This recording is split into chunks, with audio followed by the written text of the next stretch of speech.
जो आज का तुम लोग के लिए इम्पोर्टेंट कोट है वो ये है कि look at this picture and you can see that it depends on how you see the situation and not it really depends on how what the situation is about. तो आपका perspective at the way and the lens from which you see the world that really matters. और वो determine करता है कि आप किस तरह respond करोगे. Are you going to positively respond? Are you going to negatively respond? So this is very important, the way you look at the world. But never ever make yourself vulnerable to things and never ever think कि अगर तुम्हारे सामने कुछ गलत हो रहा है तो don't go into toxic optimism. Toxic optimism is not allowed. फालतू की positivity is not allowed. You have to be practical and realistic but with a positive approach. Toxic optimism is not allowed. इतना ना करना कि टॉक्सिकली तुम गलत चीज को देखोगे तो बहुत अच्छा हो रहा है. वो जो नहीं होती गलत रिलेशनशिप में लोग पड़ जाते हैं और उनका अब्यूसिव स्पाउस होता है उसको भी कहते हैं नहीं तो बहुत अच्छा है मैं तो बहुत खुश हूँ जिंदगी में, हालांकि घर जाके मार पड़ी होती है. This is wrong. You have to stand up for yourself, especially for the girls. There is no man in the world who can tell you what to do. You are independent, you are doctors, and there is no one who can tell you कि तुमने क्या करना है क्या नहीं करना है. You are strong, independent woman, and always remember that. ठीक है? So let's start with this. Infective endocarditis. Infective endocarditis हमारे लिए इंपॉर्टेंट है बिकॉज इसके ऊपर एससीक्यूज भी आते हैं और इसकी माइक्रोबायोलॉजी में से एमसीक्यूज बहुत ज्यादा आते हैं आपके एग्जाम के अंदर. They are going to give you a scenario, they are going to ask कि आपको ये किस चीज का पेशेंट लग रहा है. तो ये बहुत बड़ा प्रॉब्लम होता है इन्फेक्टिव एंडोकार्डाइटिस में कि आपको इसकी अच्छी तरह से आनी चाहिए साथ में माइक्रोबायोलॉजी. तो उसको हम थोड़ा डिटेल में करेंगे और उससे हम रिलेटेड क्वेश्चंस भी करेंगे. बिफोर वी गो ऑन मैं तुम्हें बताता हूँ कि इन्फेक्टिव एंडोकार्डाइटिस में होता क्या है. बेसिकली इन्फेक्टिव एंडोकार्डाइटिस है ना, तो it's remember that it is only going to affect the endocardium. ना मायोकार्डियम में करेगी, ना एपिकार्डियम में करेगी, ना पेरिकार्डियम में करेगी. इसका काम ही इसके नाम के मुताबिक है that it is going to affect the endocardium. और एंडोकार्डियम में किसी भी आपका कोई भी एरिया होगा वहां पर it is going to attack it. अब what is wrong with this is के your the blood when it passes through high pressure areas ना, तो ये डैमेज कर देता है एंडोथीलियम को. और एंडोथीलियम को डैमेज करने के बाद वहां पे बनते हैं प्लेटलेट और फाइब्रिन्स. प्लेटलेट और फाइब्रिन्स ना डैमेज करके ना वहां पे वहां डैमेज करते हैं उस एरिया को रिकवर कर रहे होते हैं. तो जो बैक्टीरियाज होते हैं ना वो वहां पर आके चिपकना शुरू हो जाते हैं जहां पे आपकी प्लेटलेट्स होती हैं और जहां पे आपके फाइब्रिन होते हैं. और वो कहां पे बनते हैं? They always form on those areas of the heart in the endocardium जहां पर डैमेज हो रहा है. डैमेज साइट्स के ऊपर आके बैक्टीरिया चिपकेगा, एक दूसरे के साथ वो बायोफिल्मिंग करेगा, एडहेयर करेगा और इवेंचुअली एक पूरी वेजिटेशन बन जाएगी. सो इट्स नॉट नेसेसरी कि वो जाके सिर्फ वॉल्व्स पे लगे. It can always be and anywhere in your heart जहां पे आपको अटैक होता है किसी भी हेमोडायनामिक इंस्टेबिलिटी की वजह से. ठीक है, आगे चलते हैं.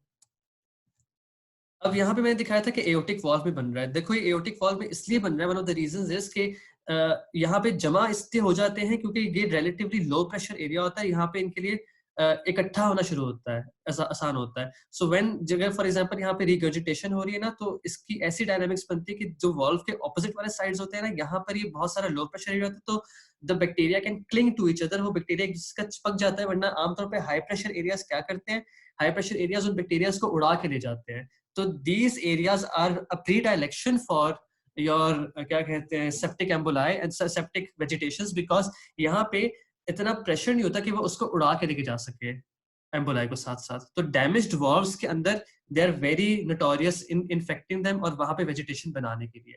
अब हमें यहाँ पे याद होना चाहिए कि लिबमैन सैक्स एंडोकार्डाइटिस किसमें था. It was an endocarditis which is occurring in sarcoidosis. That is a sterile kind of an endocarditis. ठीक है, तो उसको याद रखना. This is a correlation यहाँ पे उसके साथ. ठीक है, आमना what are you saying? तुमने हैंड रेज किया है, कुछ क्वेश्चन पूछो अपना इन दी ग्रुप चैट. किसी कोई क्वेश्चन तुम मुझसे पूछते हैं यहाँ तक? I hope you are clear on this. यहाँ पे हमने कोई एक्स्ट्रा चीज नहीं पढ़ी अभी. ठीक है, लेट्स गो ऑन. तो हमें पता है कि एंडोकार्डियम में होगा बैक्टीरिया एक दूसरे का sorry, Libman is SLE. I'm sorry, I'm not. Thank you. Libman is in SLE. I'm sorry, मैंने गलती से sarcoidosis बोल दिया. Libman sacs endocarditis is in SLE. इस चीज को याद रखना. ठीक है, उसमें endocarditis नहीं होता sarcoidosis में. I'm sorry, I mixed it up. आगे चलते हैं. अब ये जो layers of heart है ना, इसकी अंदर वाली लेयर में जाएगा हमेशा. याद रखना जहाँ पे लिखा है ना endocardium. This is where the bacteria and this is where all the damage is being done. जिसकी वजह से patient infective endocarditis में जाता है. आगे चलते हैं.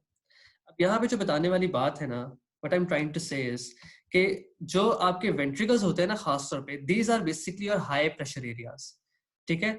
अब किसी भी वॉल्व के अंदर ना अगर स्टेनोसिस या रिगर्जिटेशन हो जाती है तो the propensity of that valve being damaged increases, या फिर अगर यहाँ पे वेंट्रल सेप्टल डिफेक्ट बन गया है तो प्रोपेंसिटी के उस वॉल्व के अंदर डैमेज होगा ना, तो वो दैट प्रोपेंसिटी इंक्रीजेस। तो जब भी बच्चे के साथ कंजेनिटल आती है ना diseases, for example atrial septal defect को छोड़ दो, वेंट्रिकुलर सेप्टल डिफेक्ट हो गया, स्टेनोसिस हो गया और रिगर्जिटेशंस हो गए, तो इनमें ज्यादा कॉमन हो जाता है आपका infective endocarditis, because haemodynamic instability ज्यादा आ जाती है। ठीक है। तो हेमोडायनामिक इंस्टेबिलिटी आएगी, एंडोकार्डियम डैमेज होगा, प्लेटेट फाइब्रिन बनेंगे, जब प्लेटेट फाइब्रिन बनेंगे उसके ऊपर आके बैक्टीरिया अटैच होगा, जब वो अटैच होगा तो इवेंचुअली वो वेजिटेशन बनाएगा और इन्फेक्टिव एंडोकार्डाइटिस हो जाएगा। ठीक है। इस तरह पूरा प्रोसेस होता है इसका। So basically it is a microbial infection of the endocardium of the heart which may involve the valves, lining of the cardiac chamber, blood vessels or in a congenital anomaly। ठीक है, किसी में भी हो सकता है। अब जो इन्फेक्टिव एंडोकार्डाइटिस है ना, वो तुम लोगों ने डेविडसन से पढ़ना है, बहुत अच्छा दिया हुआ है। ठीक है, ये वहां पे बहुत अच्छा दिया हुआ है, वहां से बेसिकली आपने करना ही है। अब पैथोफिजियोलॉजी में क्या होता है, और ये डैमेज साइड पे होगा, हेमोडायनामिक इंस्टेबिलिटी होगी, हेमोडायनामिकली एक्टिव रीजन जो जहाँ पे अटैक का ज्यादा चांस होता है वो होगा। एक्वायर्ड और कंजेनिटल लीशंस आर मोर वल्नरेबल। प्लेटेट और फाइब्रिन उसको हेल्प करेगी एडहेरेंस में, फिर वो बायोफिल्म बनाएंगे, एक दूसरे से चिपक जाएंगे, फिर वेजिटेशंस बनेंगी। इतनी ज्यादा वेजिटेशंस बड़ी हो जाती है कि उनको थोड़ा सा ब्लड लगेगा तो वो उड़ के जाएंगी, जब वो उड़ के जाएंगी तो वो सेप्टिक एम्बोलाई बनाएंगी। ठीक है। जब वो सेप्टिक एम्बोलाई बनाएंगी तो क्या होगा कि वो जाके डिफरेंट एरियाज में स्ट्रोक करा सकते हैं, वो जाके डिफरेंट एरिया में रुक सकते हैं, वहां पे एब्सेस बना सकते हैं, क्योंकि सेप्टिक एम्बोला है ना।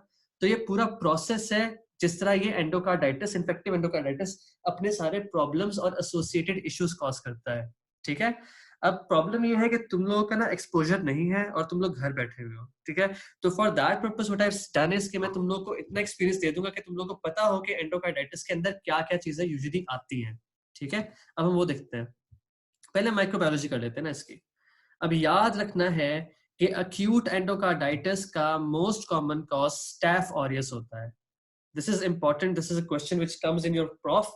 आईवी ड्रग अब्यूजर का जिक्र किया है और अक्यूट एंडोकार्डाइटिस का जिक्र किया है, तो you go for staph aureus. Acute endo में आमतौर पे स्टेप न्यूमो, स्टेप पायोजेनीज भी आता है, मगर आमतौर पे जब भी आईवी ड्रग अब्यूजर की बात हो ना, देन यू चुप करके आंखें बंद करके you go for staph aureus. ठीक है। फिर आता है स्ट्रेप्टोकोका विरिडियंस, इसमें स्ट्रेप मिटन्स आता है, स्ट्रेप सेंजुइज आता है, ये बेसिकली आपकी ओरल कैविटी से निकलते हैं और ये मोस्ट कॉमन कॉज ओवरऑल है। ठीक है। अगर और सब अक्यूट एंडोकार्डाइटिस कॉज करता है। अब यहाँ पे रिमेंबर हमने दो चीजें देखनी है, एक अक्यूट एंडोकार्डाइटिस है और एक सब अक्यूट एंडोकार्डाइटिस है, and both of these diseases are completely, not completely but in a way they are different from each other. एक जल्दी मैनिफेस्ट करेगा और एक स्लोली मैनिफेस्ट करेगा, अक्यूट एंड सब अक्यूट। ठीक है।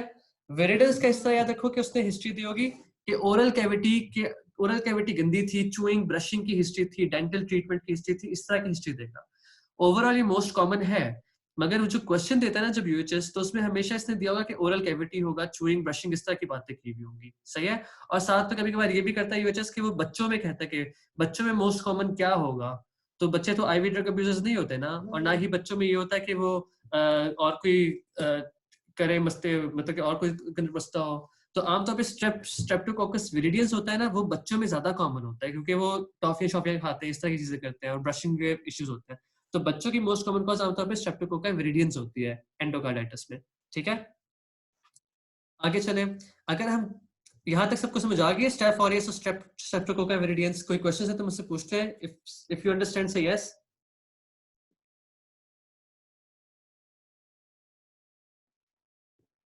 कोई मसला तो नहीं है। बिलावल, अमीन, अब्बास। ठीक है, जबरदस्त। तो मतलब कि you guys are understanding so far कि हमें इसकी माइक्रोबायोलॉजी के ऊपर बहुत ज्यादा तवज्जो देनी है, बिकॉज इसके अंदर से वो बार बार क्वेश्चंस पूछते हैं। ठीक है। तो this is something we already know. अब हम आगे चलते हैं, बाकी माइक्रोबायोलॉजी में क्या क्या चीजें आती हैं।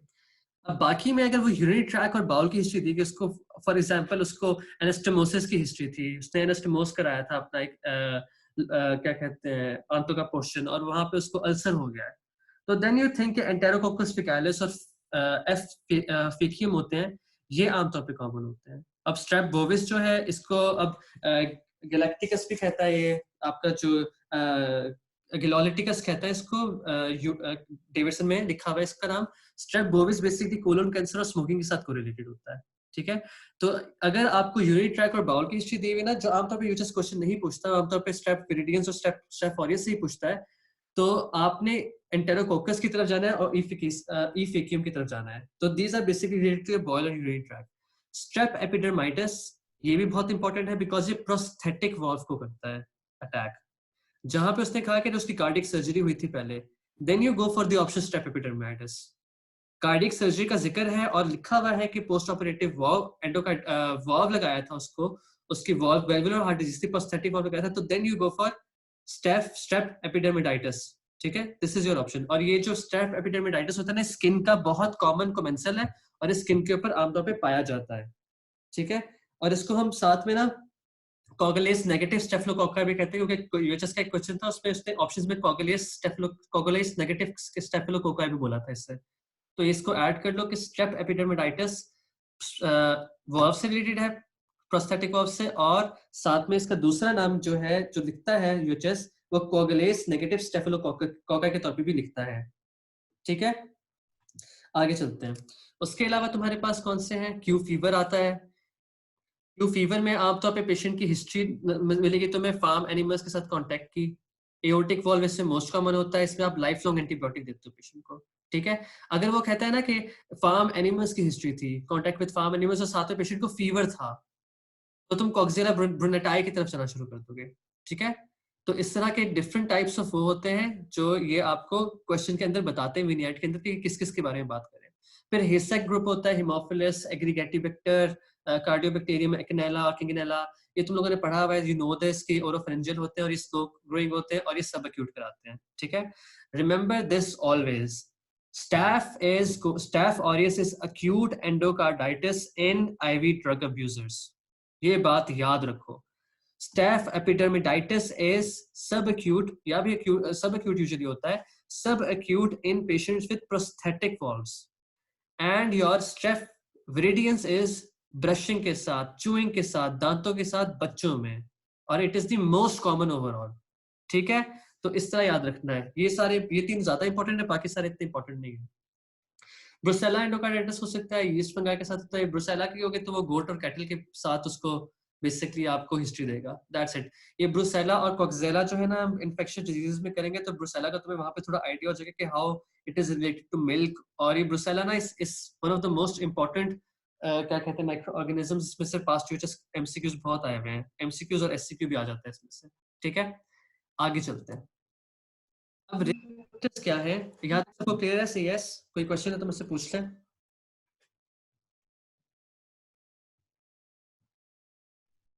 ठीक है, परफेक्टली फाइन। नूर को क्लियर है, सबको क्लियर है, ठीक है, गुड। जायरा तुम्हें समझ आ रही है सारा कुछ? कुरत, if you guys are understanding, perfectly fine. Naira Najeeb भी है हमारे साथ, गुड। अच्छा, Javeria Aman is there. Risk factors क्या होते हैं? एबनॉर्मल वॉल्व्स होते हैं, रूमेटिक हार्ट डिजीज में कराता है, IV abusers, catheters, diabetes, neutropenia, immunocompromise, prosthetic valve, pacemaker, ICDs. ICDs are intracardiac defibrillators, ठीक है। ये सारे रिस्क फैक्टर्स हैं। अब जो चीज तुम्हें हमेशा याद रखनी है ना, कि जो बेसिकली तुम्हें जो क्वेश्चन देते हैं ना यूएचएस वाले, अगर उन्होंने फीवर और जॉइंट पेन लिख दिया है ना, तो तुमने रूमेटिक हार्ट डिजीज के बारे में सोचना है। अगर उन्होंने जॉइंट का जिक्र नहीं किया ना, तो तुम्हारा शक जाना चाहिए इन्फेक्टिव एंडोकार्डाइटिस की तरफ, ठीक है। जैसे कि फॉर एग्जांपल वो क्वेश्चन तुम्हें इस तरह दे देते हैं कि एक पेशेंट है जिसको स्प्लीनोमेगाली है, उसकी हिस्ट्री थी जिसमें उसको दांत का मसला था और इस तरह के इश्यूज थे, ठीक है। साथ में उसको स्प्लीनोमेगाली, उसको हाई ग्रेड फीवर हो गया है और ना उसकी मरमर बन गई है, ठीक है। The only ways you can differentiate it from rheumatic fever is कि रूमेटिक फीवर में जॉइंट इन्वॉल्वमेंट ज्यादा होती है।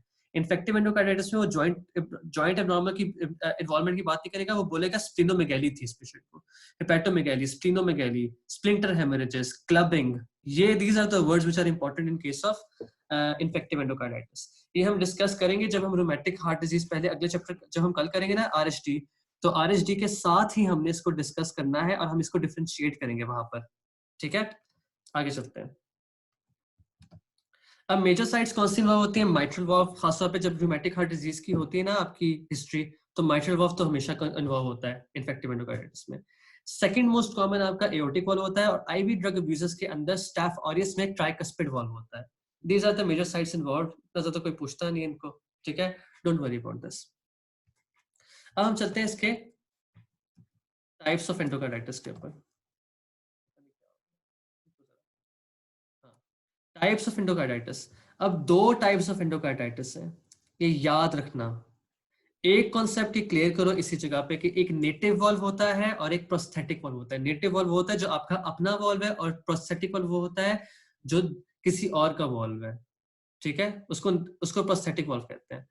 तो जो एक्यूट एंडोकार्डाइटिस है ना, स्टाफ वायरस उसकी मोस्ट कॉमन कॉज है, हाईली वायरुलेंट होता है, सब्सटेंशियल मॉर्बिडिटी और मोर्टेलिटी होती है. अगर आप उसको एंटीबायोटिक भी ट्रीटमेंट दे भी दो ना, तो ये होता है कि यूजुअली उसमें पेशेंट की डेथ के चांसेस बहुत ज्यादा होते हैं, ठीक है. तो acute endocarditis is a very big emergency for you. लेकिन जो सब एक्यूट है ना, लो वायरुलेंस का होगा, स्ट्रेप्टोकोकस विरिडेंस कराएगा, एबनॉर्मल वॉल्व जैसे स्कार, डिफॉर्म या कंजेनिटल हार्ट डिजीज वाला वॉल्व है या प्रोस्थेटिक वॉल्व है, उसमें ज्यादा होगा. इंसिडियस डिजीज होती है क्योंकि आहिस्ता आहिस्ता बड़ी होती है, कोर्स ऑफ वीक्स होगा टू मंथ्स. आमतौर पे पेशेंट्स रिकवर कर जाते हैं सब एक्यूट एंडोकार्डाइटिस में. एक्यूट में जरा मुश्किल है, ये याद रखना, एक्यूट इज वेरी टफ. अब देखो, जो सब एक्यूट एंडोकार्डाइटिस वाला है उसके क्लिनिकल फीचर्स ऑब्वियसली डिफरेंट होंगे, और जो एक्यूट एंडोकार्डाइटिस वाला है वो उसके डिफरेंट होंगे. जो एक्यूट एंडोकार्डाइटिस वाला है उसके chances of going to cardiac and renal failure ज्यादा है. जो सब एक्यूट वाला है उसके आहिस्ता आहिस्ता क्लबिंग होगी, स्प्लिंटर हेमरेजेस बनेंगे, नाइट स्वेट, वेट लॉस, लंबा सारा पुराना किस्म का बुखार होगा उसको, ठीक है, ऑस्टर नोड्स हो जाएंगे. इस तरह की चीजें होंगी जो हम आगे डिस्कस करते हैं. तो एक्यूट में टाइम ही नहीं मिलता पेशेंट को ये सारे फीचर्स डेवलप करने में, और सब एक्यूट में वो आहिस्ता आहिस्ता जब वो डेवलप करता है तो उसके सारे काफी सारे फीचर्स आ जाते हैं पेशेंट के अंदर. अब वो फीचर्स देखते हैं कौन कौन से होते हैं, जैसे कि, लेकिन जो सब कंजक्टिवल हेमरेजेस वगैरह होते हैं ना, ये आपके एक्यूट में भी आ जाते हैं. अभी मैं आपको दिखाता हूँ कौन कौन सी चीजें आती हैं इसमें यूजुअली. सब एक्यूट कौन सा होता है? परसिस्टेंट फीवर होगा, unusual tiredness, night sweat, weight loss, signs of valve dysfunction आपको मिलेंगे. Purpura, petechial haemorrhages, splinter haemorrhages, painful Osler nodes, clubbing, hepatosplenomegaly, ये चीजें आपकी सब एक्यूट में होती हैं. Purpura, petechial haemorrhages, splinter haemorrhages. Question कभी भी नहीं पूछेंगे तुमसे कि ये एक्यूट है या सब एक्यूट एंडोकार्डाइटिस है. तुमने बस इन्फेक्टिव एंडोकार्डाइटिस लिखना है क्वेश्चन के आंसर में, ठीक है. What is your diagnosis? बेशक ट्रीटमेंट में आगे लिख दो, लेकिन मैं तुम्हें तुम्हारी जनरल नॉलेज के लिए बता रहा हूँ कि एक्यूट और सब एक्यूट दोनों डिफरेंट तरीके से प्रेजेंट करते हैं, ठीक है. आगे चलते हैं. अब आगे क्या क्या बातें हैं इसके अंदर. जो एक्यूट एंडोकार्डाइटिस है ना, ये फेब्राइल इलनेस है. इसमें हार्ट मर्मर्स आपके डायनामिक होते हैं, फटाफट चेंज करते हैं. पेटिकी होगी बॉडी के ऊपर, कार्डिक और रीनल फेलियर मिलेगा, और एब्सेस बनती है. याद रखो, जब भी आपको स्टाफ ऑरियस एक्यूट एंडोकार्डाइटिस कराता है तो उसमें एब्सेस के बनने के ज्यादा चांस होते हैं हमेशा, ठीक है. और पोस्ट ऑपरेटिव भी होता है जिसमें unexplained fever, history of heart surgery होती है. तो ये तीन किस्म के सब एक्यूट, एक्यूट और पोस्ट ऑपरेटिव एंडोकार्डाइटिस हैं जो डिफरेंट तरीकों से डिफरेंट हिस्ट्रीज के साथ आपके पास पेशेंट के आएंगे. अब जरूरी नहीं है कि एक्यूट एंडोकार्डाइटिस में आपको क्लबिंग नहीं मिलेगी, क्योंकि clubbing is a late feature.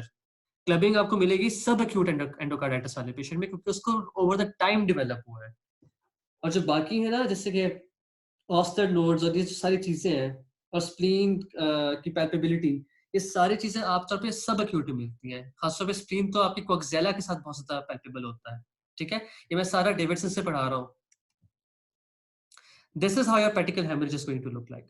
पेटी की बनी हुई होगी, छोटे छोटे हेमरेजेस बन जाएंगे स्किन के ऊपर, सही है. स्किन को देखोगे तो इस तरह के हेमरेज नजर आएंगे आपको. ये नजर आ सकते हैं एक्यूट एंडोकार्डाइटिस के अंदर, सही है. पेटी की febrile illness with changing heart murmurs आपके आमतौर पे एक्यूट एंडोकार्डाइटिस में भी होते हैं, और सब एक्यूट में भी आपको पेटिकल हेमरेजेस मिल सकते हैं, सही. This is how petechiae looks like. जब भी पेशेंट के हाथ पैर निकालोगे तो पेटिकी इस तरह की नजर आएगी तुम लोगों को. सब कंजक्टाइवल हेमरेज इस तरह का नजर आएगा तुम्हें पेशेंट के अंदर.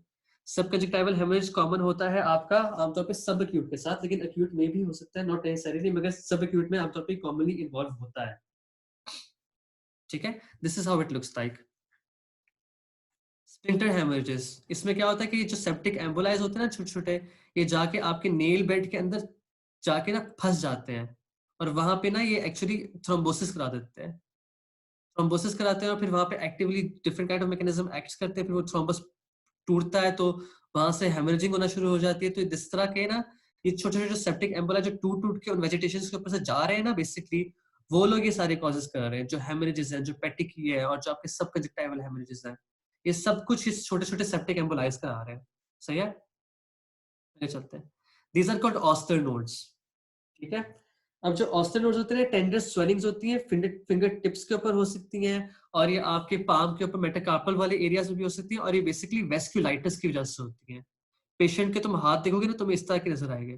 तो नाउ यू नो कि तुमने क्या देखा, तुम उसकी आंखों में सबकंजक्टिवल हेमरेज देखोगे, उसके फिंगर्स पे तुम क्लबिंग देख सकते हो, उसके फिंगर्स पे तुम ऑस्टर नोड्स देख सकते हो, उसकी बॉडी पे तुम पेटिकी देख सकते हो, काफी कुछ देख सकते हो। So there is a lot of things you can see in a patient of infective endocarditis. अब ऑस्टर नोड्स को कंफ्यूज नहीं करना तुमने बूचार्ड नोड्स और हेबर्डन नोड्स पे। बूचार्ड नोड्स और हेबर्डन नोड्स आपकी रूमेटोलॉजी की बातें हैं, ऑस्टर नोड्स आपकी इन्फेक्टिव एंडोकार्डाइटिस में होता है। ठीक है, don't confuse this with Bouchard और हेबर्डन नोड्स, वो थोड़े डिफरेंट होते हैं। ठीक है, अब चलते हैं हम आगे। Clubbing, this is how clubbing look likes. याद रखो इन्फेक्टिव एंडोकार्डाइटिस में क्लबिंग होती है। बाकी बुक्स में लिखा हुआ है कि सीओपीडी में क्लबिंग होती है, मगर डेविडसन में लिखा है कि सीओपीडी में क्लबिंग नहीं होती। तो इस चीज को याद रखना है कि सीओपीडी में क्लबिंग नहीं होती, इन्फेक्टिव एंडोकार्डाइटिस में होती है। रोमैटिक फीवर में आपकी क्लबिंग नहीं होगी पेशेंट को। ये भी एक डिफरेंट पॉइंट होगा जब तुम देखोगे ना क्वेश्चन, तो उसमें क्लबिंग का, हेपेटिस प्लूमेगैली का जिक्र किया हुआ है ना, और फीवर का जिक्र किया हुआ है। और टॉक्सिक बच्चे के, the kid was very toxic और टॉक्सिक लुक आ रही थी। ये सारे फीचर्स आपके इन्फेक्टिव एंडोकार्डाइटिस की तरफ करते हैं पॉइंट आउट। और रोमैटिक वाला आके कहेगा कि उसको जॉइंट पेन हो रही थी, ना क्लबिंग होगी, ना हेपेटोस्प्लीनोमेगाली होगी, ये सब कुछ नहीं होगा क्लब रोमैटिक हार्ट डिजीज वाले पेशेंट में। ठीक है, तो दिस इज क्लबिंग। वॉल्व के अंदर एब्सेस कैसे निकलती है? जो बी पार्ट है इसमें आपका एओर्टिक वॉल्व खुला हुआ है और जो ए पार्ट है इसमें आपका एओर्टिक वॉल्व बंद हुआ हुआ है। आपको इसकी लीफलेट के साथ एक छोटी सी कैविटी नजर आ रही है, इसको हम एब्सेस कहते हैं। ये आमतौर पे स्टेफ ऑरियस के साथ कॉमनली होती है और अक्यूट एंडोकार्डाइटिस में एब्सेस ज्यादा बनती है। ठीक है,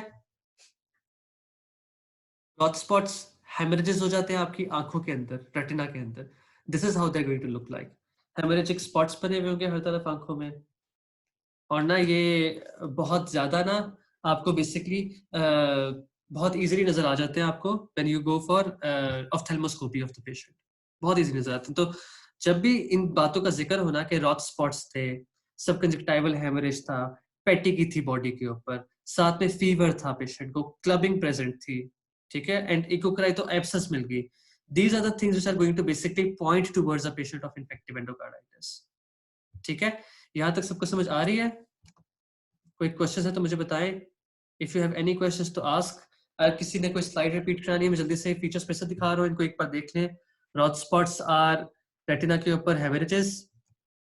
नहीं नहीं, Roth spots are not subconjunctival haemorrhages. Subconjunctival are conjunctiva के नीचे जो आपके हेमरेज बने होते हैं ना, जो व्हाइट एरिया के ऊपर बने होते हैं, उनको कहते हैं सबकंजक्टिवल हेमरेजेस। रॉड स्पॉट तो आपके रेटिना के ऊपर बने होते हैं। Roth spots are on your retina, that two different things. ठीक है, मैं दिखाता हूँ। सबकंजक्टिवा, ये जैसे क्लबिंग है, ये ऑस्टर नोड्स है इस पेशेंट को हुए। इनफैक्ट वेस्कुलाइटिस की वजह से इसको बेसिकली ऑस्टर नोड्स हुए हैं। ये स्प्लिंटर हेमरेजेस है। दिस इज योर सबकंजक्टिवल हेमरेज, जो कंजक्टिवा के ऊपर नजर आएगा। It is something which you can C on clinical examination. ठीक है, जब आप खुद करोगे ना इंस्पेक्शन पे नजर आ जाएंगे, लेकिन जो रॉड स्पॉट्स है ना, वो आपको ऑप्थेल्मोस्कोप के अंदर रेटिना के अंदर नजर आएंगे। ये दोनों डिफरेंट चीजें हैं। ठीक है, तो ये सारा कॉन्सेप्ट क्लियर हो गया तुम लोग का इन्फेक्टिव एंडोकार्डाइटिस का। अब हम चलते हैं डायग्नोसिस पे। डायग्नोसिस थोड़ा सा टफ है। डायग्नोसिस में यहाँ पे याद रखो, इसके लिए हम यूज करते हैं मॉडिफाइड ड्यूक क्राइटेरिया। इस चीज का नाम तुम्हें याद होना चाहिए कि Duke criteria is the diagnosis of infective endocarditis. इसमें पेशेंट के 2 मेजर हो सकते हैं, या 1 मेजर प्लस 3 माइनर, या 5 माइनर, तो आप डेफिनेटिव उसको कहते हो एंडोकार्डाइटिस है। ठीक है, अगर उसको 1 मेजर एंड 1 माइनर और 3 माइनर है, तो आप उसको पॉसिबल एंडोकार्डाइटिस कहते हो। इस टेबल में सबसे ज्यादा मोस्ट इंपॉर्टेंट चीज, ये जो नीचे डब्बा बना हुआ है ना, ये वाला, इसको याद रखो, इसको मार्क कर लो कि तुम्हें मॉडिफाइड ड्यूक क्राइटेरिया पता होना चाहिए। ये क्वेश्चन पूछा जाता है और ये क्वेश्चन आपका एमसीक्यूज और आपके एससीक्यूज में आ सकता है कि what is the Duke criteria. ठीक है, इंपॉर्टेंट क्वेश्चन है। अब जो मेजर क्राइटेरिया ना, उसमें 2 चीजें फॉलो करती है। एक तो पॉजिटिव ब्लड कल्चर और दूसरा एंडोकार्डियल इन्वॉल्वमेंट। अब पॉजिटिव ब्लड कल्चर के बिना 3 आगे पॉइंट्स है जिसको पता होना चाहिए आपको। Typical organism with 2 cultures, 2 culture में एक ही ऑर्गेनिज्म टिपिकल नजर आ रहा है। या फिर persistent positive blood cultures taken 12 hours apart, और 3 और more positive cultures taken 1 hour apart. ठीक है, आमतौर पे आप 6 सेट्स लेते हो ब्लड कल्चर के इन्फेक्टिव एंडोकार्डाइटिस के पेशेंट के, और फिर उनको आप भेजते हो कल्चर होने के लिए, ठीक है। लेकिन आप पॉजिटिविटी किस पे डिटरमिन करते हो कल्चर की? अगर एक दो कल्चर्स के रिजल्ट के अंदर आपने 6 फॉर एग्जांपल भेजे, तो में से 2 के अंदर एक ही टिपिकल ऑर्गेनिज्म आ गया, या आपके जो ब्लड कल्चर आपने 2 घंटे 12 घंटे बाद लिए थे ना, तो वो भी दोनों पॉजिटिव आ गए, परसिस्टेंटली पॉजिटिव है। और अगर 3 और more positive cultures taken over greater than 1 और, सही है। तो ये डिफरेंट इसकी पॉजिटिव ब्लड कल्चर होने की 3 डिफरेंट कैटेगरीज है, और तीनों में से कोई एक भी फिलफिल हो जाए ना, तो then you call it positive blood culture. ये नहीं कि एक कल्चर दिया तो वो पॉजिटिव आ गया तो पॉजिटिव ब्लड कल्चर हो गया, that is not positive blood culture infective endocarditis. Positive blood culture के भी 3 क्राइटेरिया जो उसने फिल करने हैं, ठीक है। तो ये याद रखना, ये तीनों क्राइटेरिया फिल होंगे, तो तीनों में से कोई एक भी क्राइटेरिया फिल होगा ना, तो फिर ये होगा जाकर positive blood culture. Endocardial involvement में आप 2 चीजें देखते हो, अगर उसकी पॉजिटिव एकोकार्डिक फाइंडिंग आएगी वेजिटेशन की, तो उसको आप कहोगे कि एंडोकार्डियल इन्वॉल्वमेंट है, या उसकी न्यू वेल्वुलर रिवेजिटेशन आपको सुनाई दे रही है। सही, तो 2 तरीकों से ये होता है। अब माइनर क्राइटेरियाज क्या है? वही सारी बातें, predisposing valvular, IV drug abuse, pyrexia 38 degree से, एम्बोलिक फिनोमिना जिसमें आपके हेमरेजेस आ जाते हैं, पेटिकी आ जाते हैं, सब कुछ आ जाता है। वेस्कुलिटिक फिनोमिना में ऑस्टेनोड्स आ जाते हैं। Blood culture suggestive, organism grown but not achieving major criteria, मतलब कि ये सारी बातें suggestive and echocardiography, echocardiographic findings, ठीक है। तो these are the things which you have to remember, ये इंपॉर्टेंट है। इसमें से मेजर क्राइटेरिया अच्छी तरह से याद होना चाहिए। माइनर क्राइटेरिया तुम्हें वैसे ही पता होगा, इसको याद मत करो, वैसे ही पता होना चाहिए इंसान को माइनर क्राइटेरिया में क्या क्या सारी सिम्टम्स ही तो है, और कुछ भी नहीं है इसके अंदर माइनर क्राइटेरिया में। तो रिमेंबर द मेजर क्राइटेरिया कि उसके अंदर पॉजिटिव और एंडोकार्डियल इन्वॉल्वमेंट के अपने अपने वो होते हैं, ठीक है। इसके बाद यार देखो, मैं थक गया हूं क्योंकि मेरा भी रोजा है, तो I am going to take a 2 minute break at क्या कहते हैं 9 एट क्या कहते हैं 4:38 में 2 मिनट की ब्रेक लूंगा, और फिर उसके बाद हम वापस कंटिन्यू करेंगे। ये वाला जो सेशन है ऑफ हो जाएगा, फिर मैं तुम्हें नया लिंक भेजूंगा, ठीक है। अब इन्वेस्टिगेशंस क्या करानी है, ठीक है। अभी हम इन्वेस्टिगेशंस तक डिस्कस करेंगे, फिर उसके बाद हम going to continue the management in the next step of the class, ठीक है। इन्वेस्टिगेशंस में आपने बेसिकली ये करना है कि आपने उसका ब्लड कल्चर कराना है, which is the most accurate test.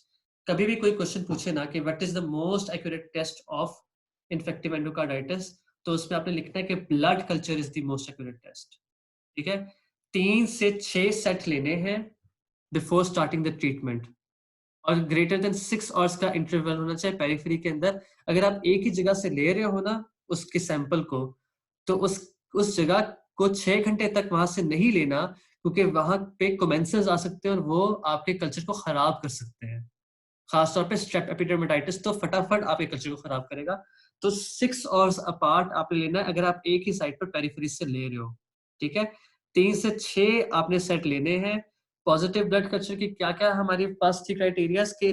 2 cultures में टिपिकल ऑर्गेनिज्म नजर आया गया, persistent positive cultures for greater than 12 hours, और आखिरी था हमारे पास जो क्राइटेरिया था वो था कि 3 or more positive cultures which were taken at intervals of greater than 1 hour, 12 hours, 1 hour and 2 typical cultures। इसको याद कर लो, this is your positive blood culture की criteria in infective endocarditis, ठीक है। दूसरा हमारा क्राइटेरिया क्या था मेजर में? या तो उसका कल्चर पॉजिटिव होना चाहिए था, या उसकी नई एंडोकार्डियल फाइंडिंग होनी चाहिए थी। तो ऑब्वियसली आप इकोकार्डियोग्राफी तो कराओगे, ठीक है। इकोकार्डियोग्राफी पे आपको वॉल्व डिजीज नजर आएगी और वेजिटेशन नजर आएंगी, सही है। वॉल्व डिजीज और वेजिटेशन जब भी नजर आती है ना, तो दैट मीन्स के पेशेंट को मोस्ट प्रॉब्ली इसको इन्फेक्टिव एंडोकार्डाइटिस है। Transoesophageal is the most best way to diagnose. 2 to 4 millimetre की वेजिटेशन भी आपको ट्रांसइसोफेजियल के ऊपर नजर आ जाती है। अब बाकी क्या चीजें आ सकती हैं? क्योंकि ऑब्वियसली इन्फेक्टिव एंडोकार्डाइटिस है, इन्फेक्शन है, तो इन्फेक्शन के सारे आपके होते हैं ना मार्कर्स, वो रेज हो जाएंगे। ESR रेज होगा क्योंकि अक्यूट फेज रिएक्टेंट है, तो ESR CRP रेज होगा, दोनों रेज होंगे। ल्यूकोसाइटोसिस होगा क्योंकि इन्फेक्शन हुई हुई है, तो white blood cells count increase कर जाएगा। एनीमिया ऑफ डिजीज, इनको क्रोनिक डिजीज का एनीमिया हो जाता है most of the time they present with anaemia. ECG में आपको AV ब्लॉक मिल सकता है, हम ये डिस्कस करेंगे when we do ECG। Chest x ray में आपको कार्डियोमेगाली मिल सकती है अगर वो पेशेंट हार्ट फेलियर में जाता है, ओनली देन, ठीक है। तो हमने बेसिकली पेशेंट का फटाफट क्या चीज करानी है? We have to go for blood culture, we have to go for echo, raised ESR, leucocytosis, anaemia, ECG and chest x ray. अगर तुम ब्लड कल्चर इको, ये याद रखना कि कभी भी पहले तुमने ल्यूकोसाइटोसिस, रेज्ड ESR और एनीमिया नहीं लिखना, तुम्हारा ब्लड कल्चर सबसे पहले होना चाहिए। You have to prioritise your answer when you writing for UHS। ये कभी मत लिखना कि तुम चेस्ट एक्सरे पहले कराओगे। You have to tell them कि तुम सबसे पहले ब्लड कल्चर कराओगे, then you going to go for your echo, फिर बाकी सारे टेस्ट आ जाएंगे। बेस बेस या फिर तुम इस तरह भी करके आंसर लिख सकते हो कि मोस्ट इंपॉर्टेंट टेस्ट, इसमें ब्लड कल्चर और इको लिख दो, और फिर बाकी एक और कॉलम बना लो अदर टेस्ट की, जिसमें तुम बाकी सारे ये लिख दो। तो try to convey to the examiner कि तुम जो आंसर लिख रहे हो उसमें तुम्हें पता है कि क्या इंपॉर्टेंट है और क्या इंपॉर्टेंट नहीं है। ठीक है, ये चीज बहुत इंपॉर्टेंट होती है for your examiner to give you marks. ठीक है, यहाँ तक किसी के सवाल है तो मुझसे पूछें। हमें पता लग गया है कि इन्फेक्टिव एंडोकार्डिटिस में क्या क्या होता है, कैसे होता है, क्यों होता है। If you have any questions ask, I'm going to take a break of 2 seconds ताकि मैं थोड़ी देर चुप करूं, क्योंकि मैं बहुत बिल्कुल मैं I'm feeling very thirsty right now and I'm going to stay quiet for like 1 minute and I'm going to send you back the link again on the WhatsApp group. ठीक है, न्यू वाल्वुलर रिगर्जिटेशन कैसे distinguish होती है यार? Basically आमतौर पे ना आपको उसकी हिस्ट्री, अगर आपके पास इको होगी ना, उसकी पुरानी इको पड़ी हुई है या उसकी पुरानी आपको ECG मिली पड़ी हुई है, तो आमतौर पे उससे आपको हेल्प हो जाती है। ठीक है, या आप उसकी हिस्ट्री लेते हो, हिस्ट्री के साथ आप बेसिकली डिसाइड करते हो कि उसको न्यू वाल्वुलर रिगर्जिटेशन हुई है कि नहीं, पहले थी कि नहीं थी। ठीक है, तो इन चीजों से आप बेसिकली डिसाइड करते हो। इन्वेस्टिगेशन की साइड से फिर दिखा दो, ये देख लें। Here you go. These are the investigations you are going to do for the patient. ये प्रॉब्लम है कि डेविसन में इसको इस तरह अच्छा नहीं लिखा हुआ, ये मैंने थोड़ा सा डिफरेंट बुक्स से उठाया हुआ है इस वाले पार्ट को, उससे डायग्नोसिस में सिर्फ ड्यूक्स क्राइटेरिया लिख दिया है। अगर तुम इन्वेस्टिगेशन में ये भी लिख देते ना कि मैं ड्यूक्स क्राइटेरिया कराऊंगा, तो उससे भी तुम्हारा काफी हद तक काम चल जाएगा। सही है, काफी हद तक काम उससे भी चल जाता है। राइट डाउन ड्यूक्स क्राइटेरिया, और ड्यूक्स क्राइटेरिया के बाद पूरा तुमने लिख देना है कि मैं ये वाला टेस्ट कराऊंगा, और किस लिए करा रहा हूँ, Duke's criteria. TOE stands for trans oesophageal echocardiography. आप एंडोस्कोपी के थ्रू इकोकार्डियोग्राफ डालते हो और हार्ट को पीछे से साइड से देखते हो थ्रू द इसोफेगस, वो उसमें आपको बहुत अच्छे वाल्व नजर आते हैं। ठीक है, TOE is important for diagnosis because ये बहुत छोटी छोटी वेजिटेशंस को डिटेक्ट कर लेता है जो आपका ट्रांसथोरेसिक इकोकार्डियोग्राफी नहीं कर सकता।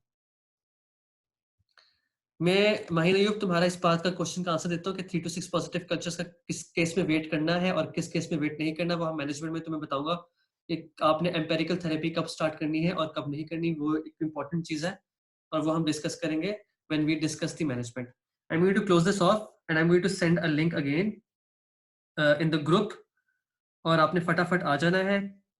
3:30 पे 4:30 पे मैं वापस रिज्यूम करूंगा क्लास। ठीक है, और इस time about to end is in 3 minutes, तो हम इसको अभी एंड कर देते हैं।